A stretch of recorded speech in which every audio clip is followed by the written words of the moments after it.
दर्शकों, स्वागत है आपका विदिशा न्यूज में। मैं हूं कृष्णकांत सिंह घरी। अब देखते दिन भर की खास खबर। असामाजिक युवक द्वारा दिन दहाड़े शहर में मोटर बाइक जलाने का मामला आया प्रकाश में। आग लगाने वाला युवक सीसीटीवी कैमरे में हुआ कैद।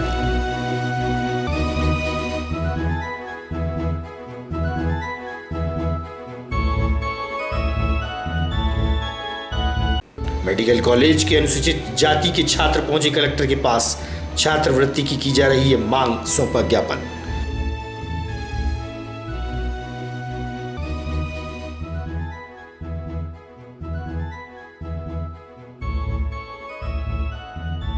और श्रावण मास के चलते बेतवा नदी घाट पर बने पार्थिव शिवलिंग की पूजा आराधना में शिव भक्त रहे लीन। लगाए भोलेनाथ के जयकारे।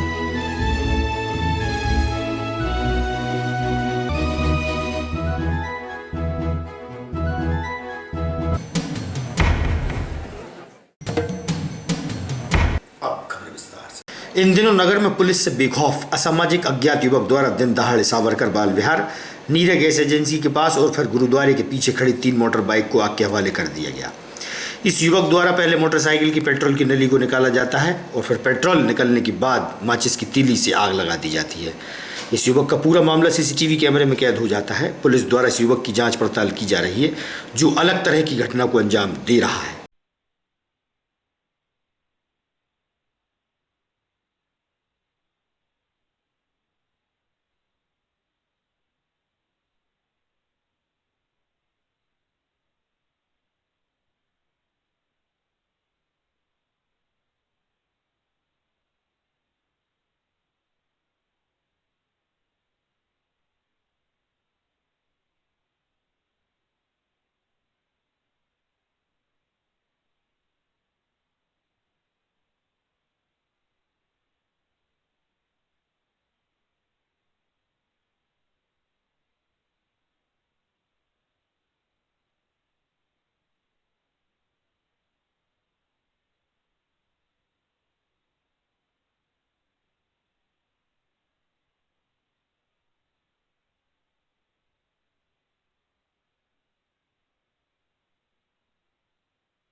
हाँ, कल एक रिपोर्ट प्राप्त हुई है। 2 गाड़ियों में बाल विहार में आग लगी है, जिसमें आगजनी कायम कर ली गई। जांच की जा रही है। जांच के पश्चात समुचित वैधानिक कड़ी कार्रवाई की जाएगी। कहाँ का मामला था? और ये बाल विहार का क्षेत्र का मामला था। तो बाल विहार क्षेत्र में 2 गाड़ियों में आग लगी है, तो उनमें रिपोर्ट दर्ज कर ली गई। रिपोर्ट दर्ज करने के बाद वैधानिक कार्रवाई। सीसीटीवी में आए हैं कुछ? हाँ, उनकी जाँच की जा रही। जाँच के पश्चात समुचित कार्रवाई की जाएगी। भारतीय संपूर्ण क्रांतिकारी पार्टी के राष्ट्रीय अध्यक्ष द्वारा प्रेस वार्ता का आयोजन किया गया, जहां पत्रकारों से सवाल जवाब हुए।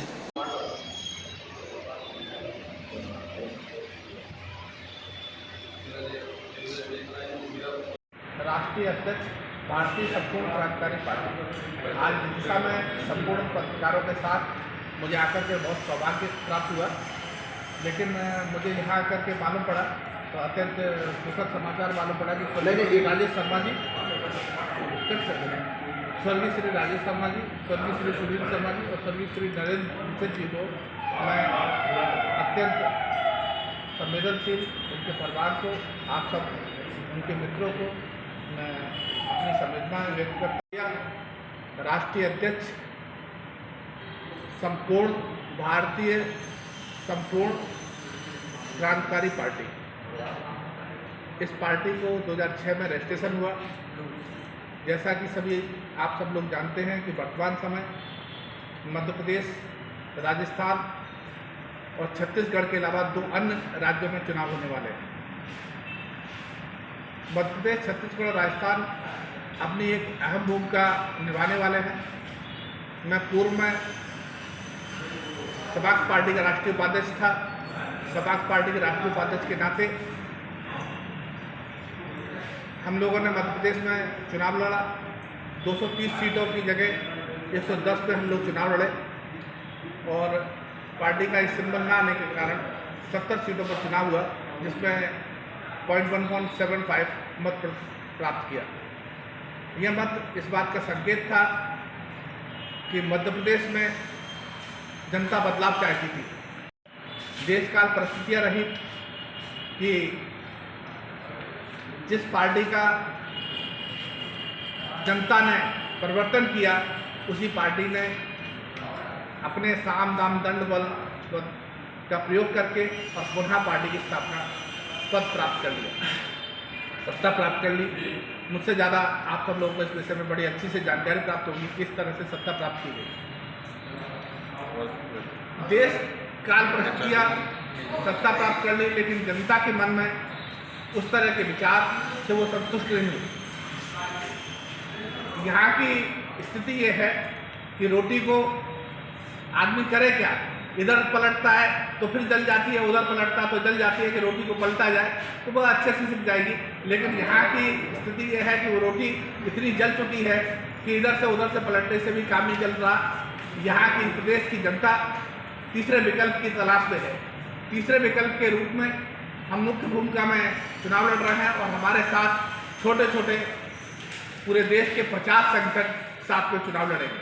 जिनकी जहाँ मजबूती होगी वो उसमें कंधे से कंधा मिला करके हमारे साथ चुनाव लड़ेंगे। समान विचारधारा वाले दल हमारे साथ चुनाव लड़ेंगे। हमारे खिड़की और दरवाजे सभी के लिए खुले हैं। जो इसमें सहयोग करना चाहेगा साथ आएगा, लेकिन हमारी विचारधाराओं के साथ। ये नहीं है कि हम उनकी विचारधाराओं से कोई समझौता करेंगे। हमारी विचारधारा के साथ इस बार स्थिति ऐसी होगी कि मध्य प्रदेश की विधानसभा में एक अद्भुत प्रयोग होगा कि बिना हम लोगों के, यानी हमने पिछले समय आपने देखा होगा कि इस देश में बड़ी तीव्र गति से 2 चीज़ें आई। एक ने पहले से एनडीए बनाया, जिसको एक दल कहने लगा नकारा दल एडमिनिस्ट्रेशन। मैं नहीं कह रहा हूँ, ये मेरे शब्द नहीं है, ये शब्द किसी दल के हैं कि एनडीए नहीं है, ये नकारा। शासकीय चिकित्सा महाविद्यालय द्वारा अनुसूचित जाति के विद्यार्थियों की छात्रवृत्ति के संबंध में मेडिकल कॉलेज के विद्यार्थी जिला मुख्यालय पहुंची, जहां उन्होंने कलेक्टर को ज्ञापन सौंपकर जल्द से जल्द छात्रवृत्ति की मांग की है।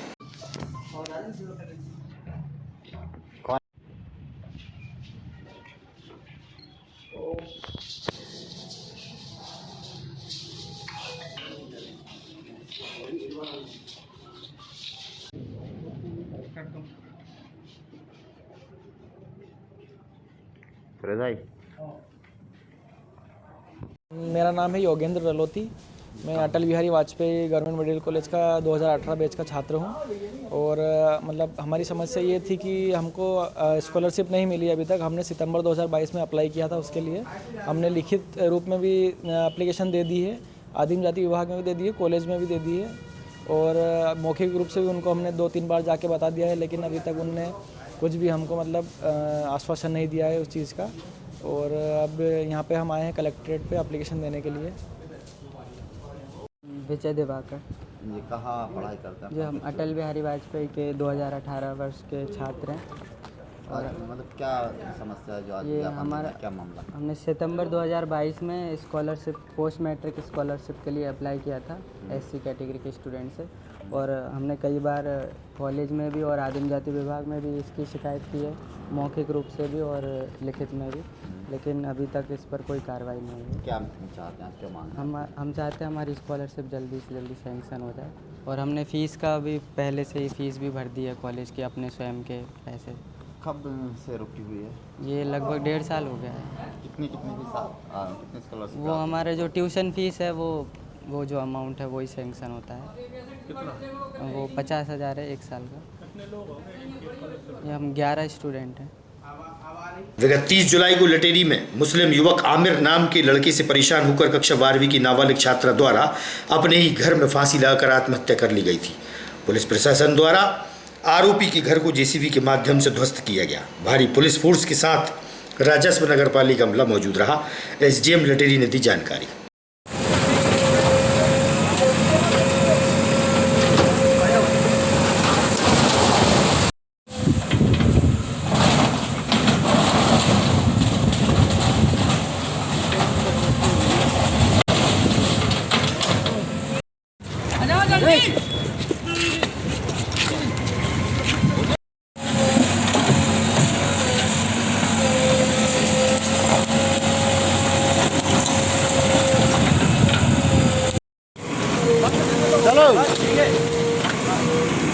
बाकी का पेड़ टूट जाएगा तो मतलब नहीं रहेगा।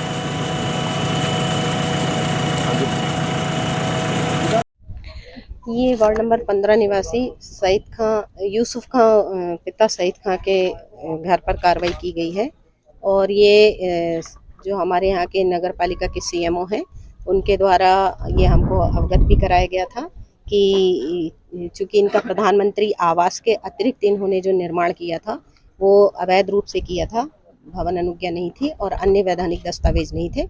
इस कारण आज ये कार्रवाई की गई। कितने बाई कितने पर कार्रवाई की गई है? जो उनका 450 स्क्वायर फीट था वो छोड़ करके शेष पे कार्रवाई की गई। पीड़ित परिवार का आरोप है कि प्रशासन जो है कि कार्रवाई उचित तरीके से नहीं कर रहा है। मुंह देखकर कार्रवाई आप सब लोगों के समक्ष में है, आप सब लोग इस यहाँ पर उपस्थित थे, आप सब लोगों ने देखा है प्रशासन निष्पक्ष रूप से कार्रवाई कर रहा है। चूँकि वो उनकी संवेदनाएं हैं, पीड़ित परिवार है, उनको हम प्रशासन ने कहीं पर किसी प्रकार की कोई कोताही नहीं बरती है और जो अवैध निर्माण था उसको आज सीएमओ साहब जो थे हमारे, उन्होंने ये अवगत कराया था कि हमको पुलिस प्रशासन की आवश्यकता पड़ेगी। आदेश जो है नगर पालिका का था, उसके आधार पर आज कार्रवाई की गई। श्रावण मास के चलते सोमवार को महाकाल युवा संगठन द्वारा कावड़ यात्रा निकाली गई। धर्म प्रेमी हुए शामिल और बम बोले के जयकारे भी लगाए।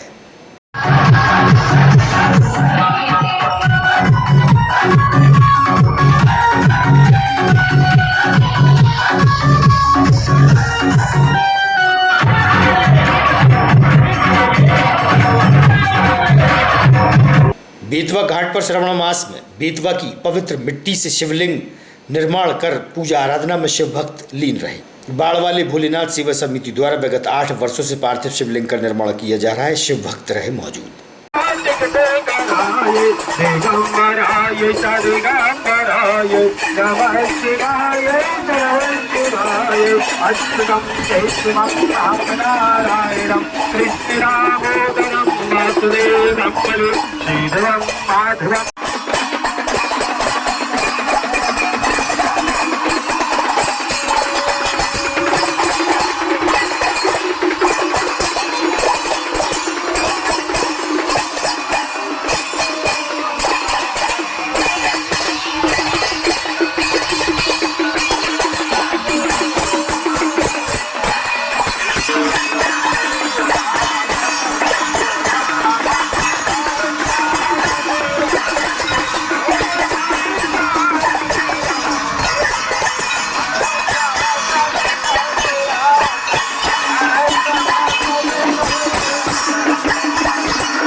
मेरा नाम मुन्नालाल तिवारी है और ये रुद्रेश्वर महादेव बाढ़ वाले भोलेनाथ यहाँ पे जो है हमने पार्थिव शिवलिंग का निर्माण प्रतिवर्ष पिछले 8 वर्ष से करवा रहे हैं। और यहाँ पे इस चीज़ का एक विशेष ध्यान रखा जाता है कि माटी हम कहीं बाहर से नहीं लाते, माँ बेतवा में जो बहकर आती है शुद्ध माटी से। पहले हमें यहाँ पे श्रमदान करती थी पूरी समिति, श्रमदान के बाद हमें ध्यान आया कि एक अच्छा काम किया जाए, तो पार्थिव शिवलिंग का पिछले 8 वर्ष से निरंतर यहाँ पे हम अभिषेक प्रतिदिन भगवान करते हैं और प्रतिदिन भगवान भोलेनाथ का स्वरूप दिव्य दर्शन का हमारा प्रयास रहता है, शहर की जनता दिव्य दर्शन कर सके। हर दिन नया रूप, नई उमंग, नए विश्वास के साथ ये कार्य हम करते हैं। भोलेनाथ सेवा समिति द्वारा बेतवा नदी गढ़वाले घाट पर पिछले 8 साल से पार्थिव शिवलिंग निर्माण किया जा रहा है। इस वर्ष भी पार्थिव शिवलिंग निर्माण किया गया और सोमवार के आज सावन सोमवार के दूसरे दिन भी पार्थिव शिवलिंग निर्माण कर पूजन अर्चना कर अभिषेक किया गया। इसमें शहर के अनेक भक्तों ने भाग लिया और ये पूरे माह चलेगा 29 अप्रैल तक। ताजा तरीन खबरों से रहिएगा आप अपडेट, देखते रहिएगा विदिशा हलचल न्यूज़। हमें दीजिए इजाजत।